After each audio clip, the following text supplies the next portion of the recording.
सच बताऊं, बच्चों के बिना खाने का मजा ही नहीं आता। दुरे शहवार अब अपने घर की हो गई, अब उसके बिना खाने की आदत डाल ले। नहीं हो रही। बेटी की आदत भी कोई जाने वाली होती है क्या? जब घर में रहती थी कितना शोर होता था। ठीक कहते हैं, हंगामा सिफ्त है। और अब ये शोर उसके ससुराल में रहता है, आए दिन नया तमाशा। अब खैर ये तो ना कहो।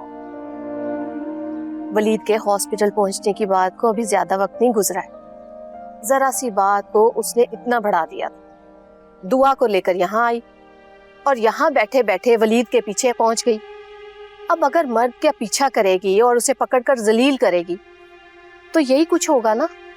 और ये तो शुक्र है कि वलीद अलग मिजाज का बच्चा है, वरना कोई और होता तो दुरे शहवार को भारी नुकसान पहुंचता। लेकिन फातिमा, दुरे शहवार का कोई अकेले का कसूर तो नहीं था ना। अब वलीद ने वो चोर दरवाजा खोला ही क्यों कि किसी को भी शक होता? अरे भाई, वो बेचारी यतीम बच्ची है। वलीद अगर उसकी मदद करता है तो नेकी कमाता है ना। नेकी कमाने के लिए किसी घर पे भाग भाग कर जाना थोड़ी जरूरी होता है। और वैसे भी मर्द और औरत के दरमियान तीसरा शैतान होता है। मदद करनी चाहिए लेकिन मुनासिब हद तक, वरना लोग क्या करते हैं? लोग तोहमत लगाने से बाज थोड़ी आते हैं। लोगों का क्या है, जो कुछ देखा उस पर तोहमत लगाई और आगे बढ़ा दिया। आप ठीक कह रहे हैं। अब कल को उस बच्ची की शादी होनी है, उसके लिए मुश्किलात पैदा ना हो तो ये बात तो वलीद को सोचनी चाहिए ना। हाँ, लेकिन ये बात वलीद को समझाने के लिए हमारी जरूरत है। उसके घर कोई बड़ा तो है नहीं, उसे कौन समझाए, कौन टोके। यही बात मैं भी कई दिन से सोच रहा हूँ।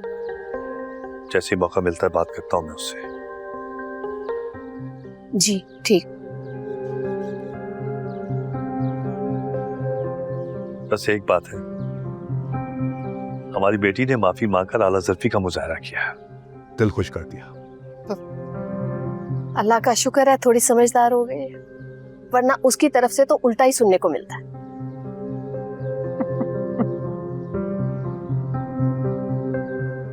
वैसे कौन कहता है कि मेरी बेटी की सास नहीं है? सारे खुद तो है तुम में सास वाली। सही गिला करती है मेरी बेटी। तो मां ने सास हो उसकी। हद हो गई, तो उसे समझाया भी ना करो। अरे कैसी बात कर रही हो? मैंने ये कब कहा? बेटी है तुम्हारी, तुम नहीं समझाओगी तो कौन समझाएगा? यही तो। हाँ।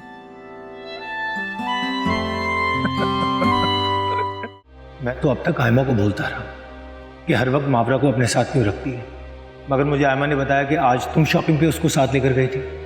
तुम्हें ऐसा नहीं करना चाहिए था।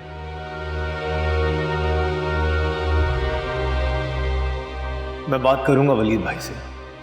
गैर लड़की की खातिर अपना घर खराब करना दानिशमंदी नहीं है।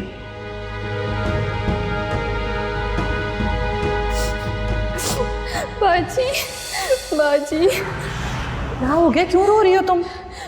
सब ठीक है? मेरी जिंदगी खराब हो गई बाजी, कुछ ठीक नहीं है। क्या हुआ है, वजह बताओ। बाजी, मेरे शौहर ने दूसरी शादी कर ली है। दूसरी शादी? किससे?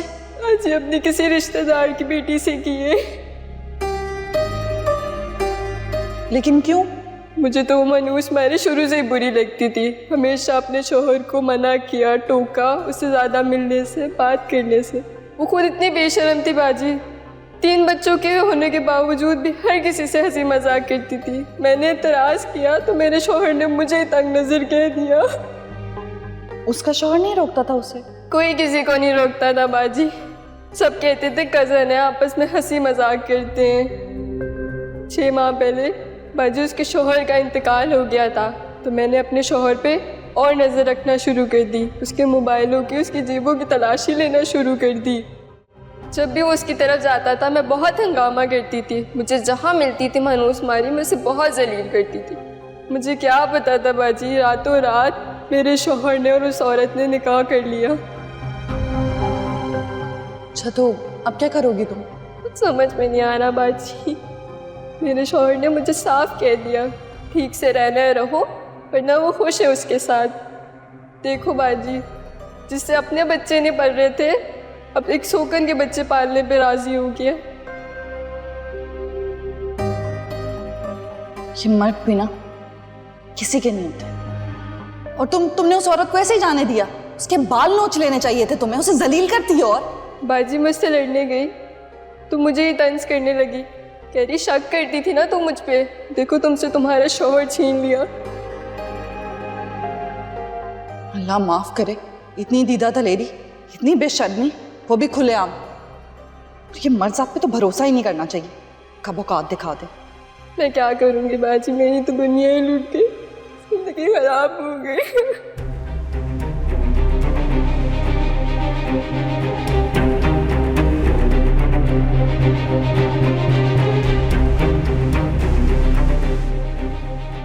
ना मैं रजिया हूं, ना अपने शक को यकीन में बदलते देख सकती हूं। तुम्हारा तो जल इंतजाम करूंगी मावरा, तुम्हारे नाम का कांटा अपनी जिंदगी से निकाल फेंकूंगी।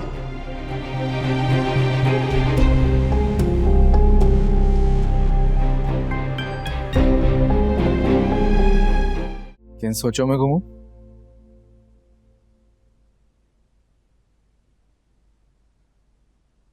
कुछ नहीं, बस मावरा के बारे में सोच रही थी। क्यों, अब क्या किया उसने? उसने कुछ किया नहीं है, बस ऐसे ही उसके लिए सोच रही थी। क्यों? खुद को मावरा की जगह रखकर सोचूं तो बहुत तकलीफ होगी मुझे। समझा नहीं मैं, किस बात की तकलीफ? तकलीफ आपने नोट नहीं किया, आप तो मेरे साथ शॉपिंग में बिजी थे, उधर आयमा भाई के साथ।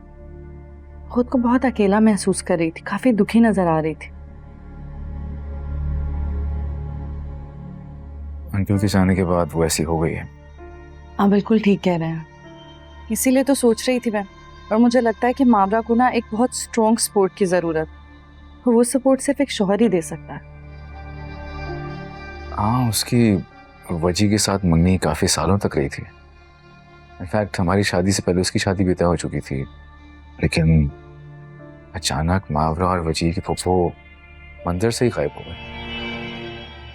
बच गया बेचारा। हाँ, तो एक बंदे के पीछे जिंदगी थोड़ी खत्म की जा सकती है, लाइफ में मूव ऑन कर लेना चाहिए। आंटी को भी चाहिए कि कोई दूसरा रिश्ता देखे।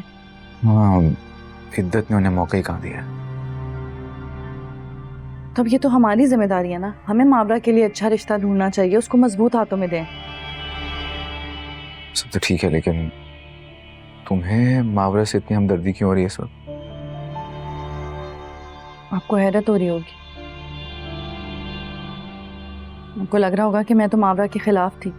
नहीं, मैं मानती हूँ कि माजी में जो कुछ भी हुआ उसके बाद सबको यही लगेगा कि मैं उसके लिए अच्छा नहीं सोच सकती, लेकिन मेरा यकीन करें मेरी नीयत साफ है उसको लेकर।